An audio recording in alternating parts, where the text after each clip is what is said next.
For decades, Ron Howard has been the face of something most people in Hollywood only pretend to be: grounded.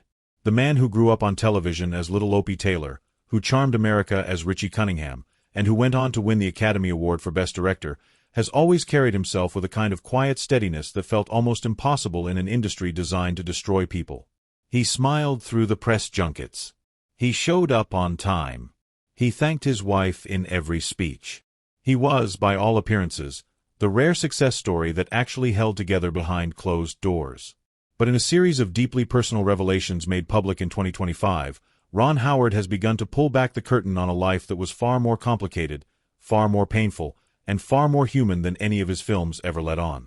The man behind some of the most beloved movies in American cinema history is finally telling the full truth about the choices he made, the people he hurt without meaning to, the moments where everything nearly fell apart, and the quiet guilt he has carried for 50 years while the world applauded him. This is not the story of a man who failed. This is the story of a man who succeeded at nearly everything, and is only now beginning to understand what that cost him. Ron Howard was born on March 1, 1954, in Duncan, Oklahoma. His father, Rance Howard, had changed the family surname from Beckenholt to Howard years before Ron arrived, drawn by the pull of performance and the hope that a stage name might open doors a farm name never could. His mother, Jean, was a trained actress herself. When Ron was still a toddler, barely walking, barely talking, he was already standing under production lights. His first screen appearance came at just 18 months old in a low-budget Western. It was not a choice he made. It was a life he was handed. What is remarkable is not that Ron Howard became a star. What is remarkable is what that early start actually cost him and how long it took him to name that cost out loud. In recent interviews timed to his 50th wedding anniversary and the release of new projects, Howard has spoken with unusual directness about the weight of a childhood that was never fully his own. He described those early years on set as a kind of golden cage, beautiful on the outside, sealed tight from within. He had warmth. He had his father nearby. He had Andy Griffith playing guitar during lunch breaks and Don Knotts telling clean jokes in the corner. But he did not have a neighborhood. He did not have real classmates. He did not have the ordinary chaos of growing up in a world that did not care who he was. While other children his age were riding bikes and losing track of time in backyards, Ron Howard was memorizing call sheets and learning where to stand so the light hit his face correctly. He was, by every professional measure, exceptional. He was, by every personal measure, profoundly alone in a way that no amount of warmth on a television set could fix. The Andy Griffith Show ran for 8 seasons, from 1960 to 1968. Ron played Opie Taylor from the age of 6 to 14, growing up on camera in a way that no child fully understands while it is happening.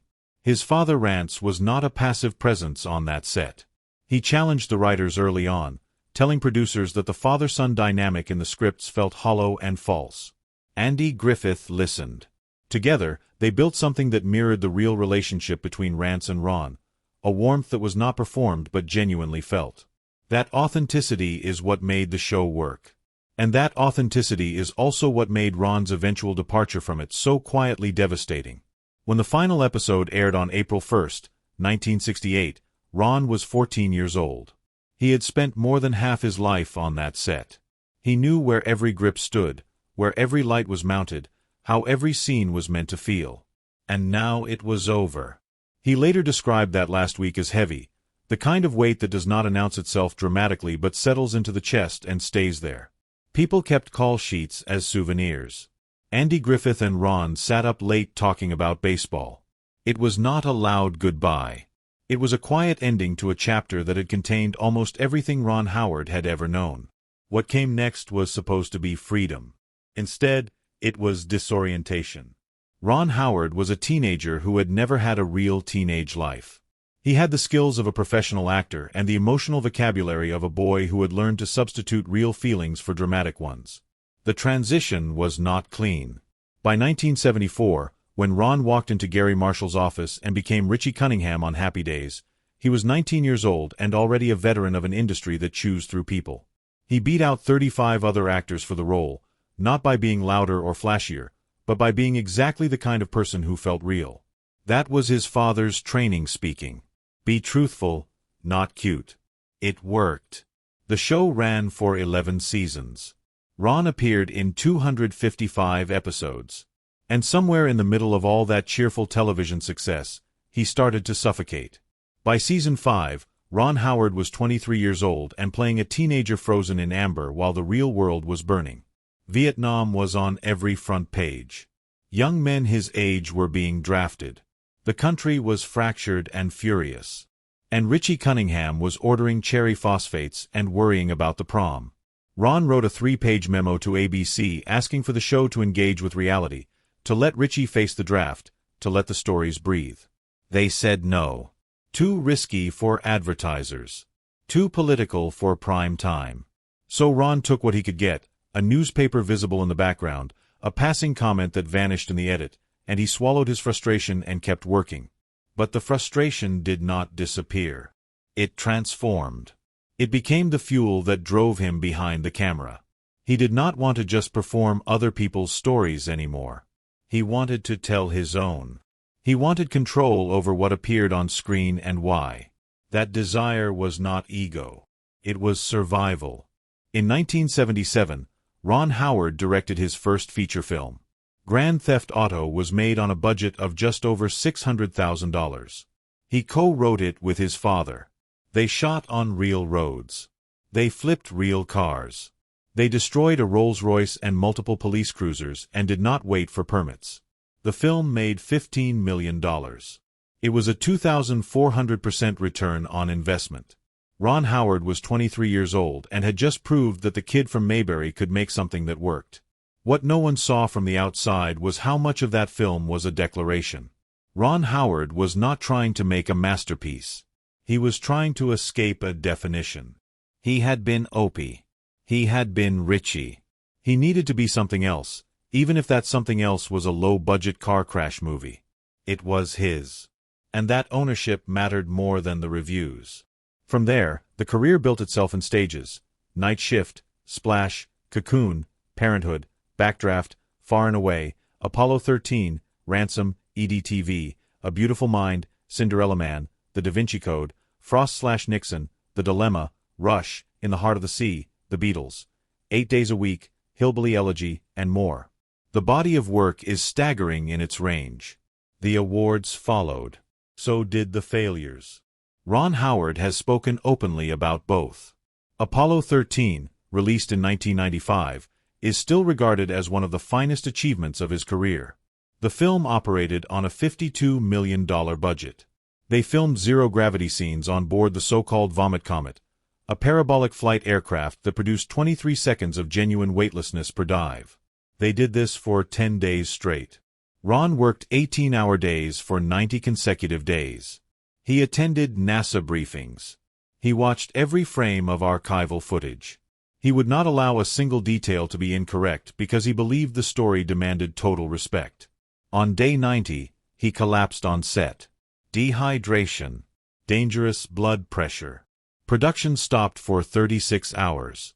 When he returned, the crew had made shirts that read Mission Control. It was meant as a joke and as a tribute at the same time. The film went on to earn 9 Academy Award nominations and gross over $350 million worldwide. It is a remarkable achievement by any standard. But the collapse tells the other story, the one about what it costs a person to pursue perfection at that scale. Ron Howard has admitted that he pushed himself past the point of safety repeatedly throughout his career, not because he was reckless, but because the fear of falling short was louder than the fear of burning out. The personal revelations that have emerged in recent years are not about scandal. They are about something quieter and in some ways more devastating than scandal.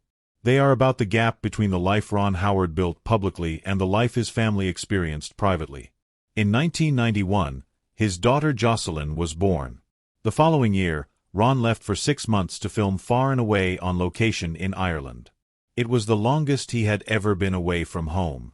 His wife Nancy managed everything alone: the newborn, their daughter Bryce, the household, the silence.